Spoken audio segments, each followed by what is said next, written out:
Hey guys, welcome to my AK5C weapon review. Today I'll be talking about how the gun handles and various stats of the weapon. Alright, so firstly I want to talk about the AK5C naked stats, which means no attachments. The AK5C rate of fire is 700 RPM, so it's a little on the slow side, but good enough to still be effective in close combat. But with this rate of fire, it's better suited to medium range targets, but don't expect to win all close combat fights, especially when your opponent is using a 800 plus RPM weapon. As for bullet damage, it starts dropping off at 8 meters, and any distance over 50 meters, the damage per bullet will be 15.4, which is pretty typical for most other carbines, but it's inferior when comparison to any assault rifle. While aiming down sight, the bullet spread while standing is 0.3 degrees, which is pretty typical for a carbine, but not as great as some assault rifles. And aiming down sight while on the move is 0.8 degrees, which is pretty average. One of the strongest aspects of the AK5C, and one thing I absolutely love about the weapon, the left and right recoil is balanced at 0.2 degrees on both sides, and its upwards recoil is 0.32 degrees, which translates into when you fire the AK5C, it's going to be a very balanced and controllable weapon. In fact, it's so controllable, all you really need to worry about is the upwards recoil. You can even use a heavy barrel attachment on it and still have a very controllable, easy to use weapon, which is what I use in most of this video.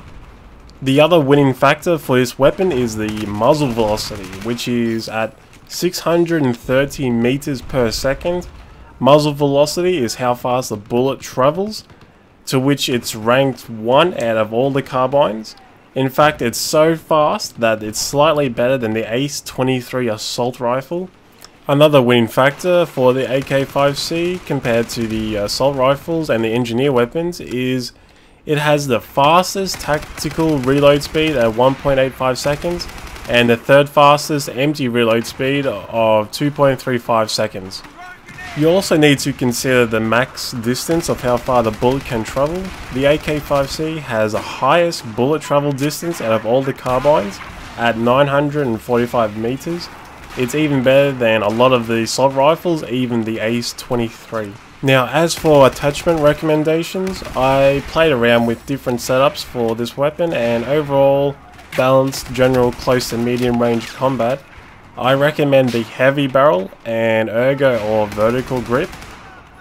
The reason why I went for the heavy barrel is because the weapon is so well balanced, even with the increased upwards recoil of 0.48 as a result of using the heavy barrel.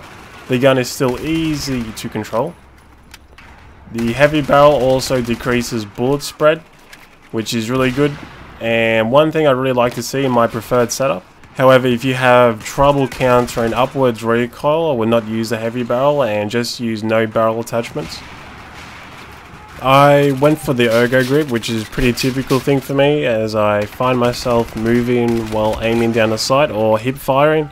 The ERGO grip reduces the penalty by aiming down the sight when moving from 0.8 degrees to 0.55, and also the hip fire while on the move. If you find yourself needing to be accurate as possible for long range targets, I would swap to either the angled grip or the stubby grip. However, I wouldn't recommend to use this weapon for long range targets. As for the sights, it's completely up to you. I like to use a red dot sights, however the ACOG 4x sight is really good and it works really well for this weapon if you need that kind of magnification. Now, to recap the pros and cons of the AK5C, the pros can be used by any class, it's easy to unlock, good on the move spread while aiming down the sights, balanced left and right recoil, easy to use, high muzzle velocity, fastest tactile reload and fast empty reload. The cons are rate of fire is kind of slow, bullet damage drop is 15.4, not so great for long range targets, and not an ideal flanking gun. The final rating for this weapon, in my opinion, is I put it as the top 3 best carbines, and you may even prefer this weapon over some assault weapons in certain situations. So thank you for watching my review of the AK5C, and I hope you guys have learned something new from watching this. If you like to talk to me about anything in this video, please leave a comment. I'll love to hear everyone's opinion. Next week I'll be reviewing the M416 assault rifle, so if you want to see that, please subscribe to my channel and like this video. Take care guys, and I'll see you next time.